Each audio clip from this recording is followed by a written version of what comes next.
खजराना थाना क्षेत्र में कल दिनांक 30/8/2022 को एक संदेहास्पद बोड़ी के होने की सूचना नगर निगम की एक अधिकारी द्वारा प्राप्त हुई।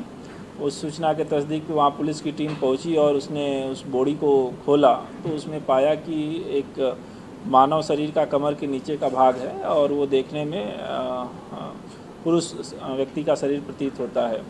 आधा शरीर का ही भाग था और काफ़ी ये एक सेंसेशन पैदा करने वाली चीज़ थी कि व्यक्ति का आधा शरीर वहाँ मिला हुआ है।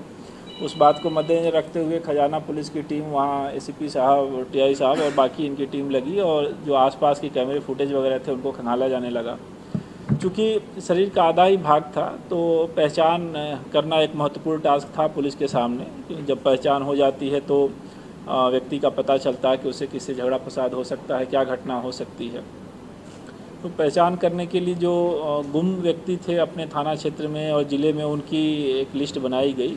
उस लिस्ट में एक जोया उर्फ मोहसिन नाम के किन्नर का पता चला कि ये 2 दिन पहले गुमशुदगी 28 तारीख की रात को कायम हुई है।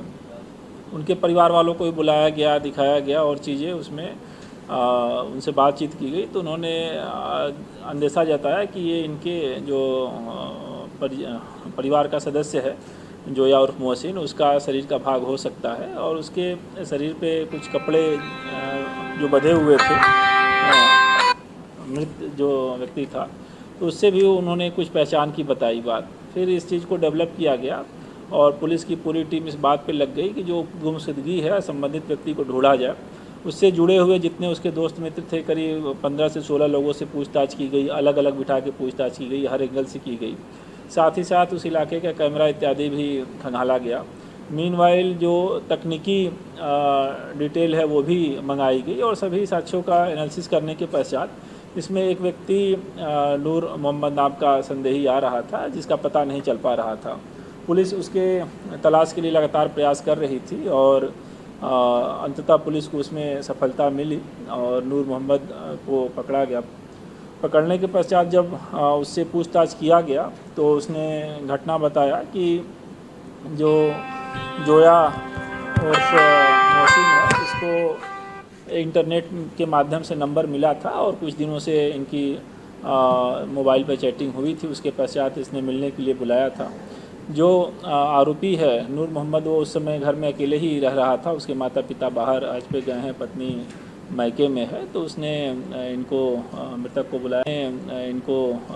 को बुलाया था और उसका कहना है कि जब उसने बुलाया था तो उसको महिला समझकर बुलाया था, लेकिन वहाँ मिलने के पश्चात तो पता चला कि वो एक किन्नर है। तो इस बात को लेकर इनका विवाद हुआ और हाथापाई भी हुई, जिसमें उसने जो ये है जोया उनकी हत्या कर दी गला दबाकर। इसके पश्चात अब उसके लिए समस्या थी, वो अकेला था तो कैसे बॉडी को डिस्पोज करे। एक दिन वहाँ छोड़े रहा, फिर उसने घर में ही पड़ा हुआ एक हथियार था जिससे उसने बॉडी को 2 भाग में किया और एक भाग को उसने बोरी में भर के अपनी स्कूटी पर रख कर ले जाके जो जहाँ से बॉडी का पार्ट मिला था वहाँ पे उसने डिस्पोज कर दिया। उसके बाद दूसरा भाग भी डिस्पोज करने की वो फिराक में था, लेकिन पुलिस की टीम एक्टिव हो गई थी और आसपास लगातार तलाश कर रही थी तो उसको मौका मिल नहीं पाया और वो अंडरग्राउंड होने का प्रयास उसने किया था। उसके निशानदेही पे जब उसके घर में गए तलाशी लिए तो वहीं एक पेटी में शरीर का बाकी बचा हुआ भाग भी मिला है जिसकी विधिवत जब्ती की गई है।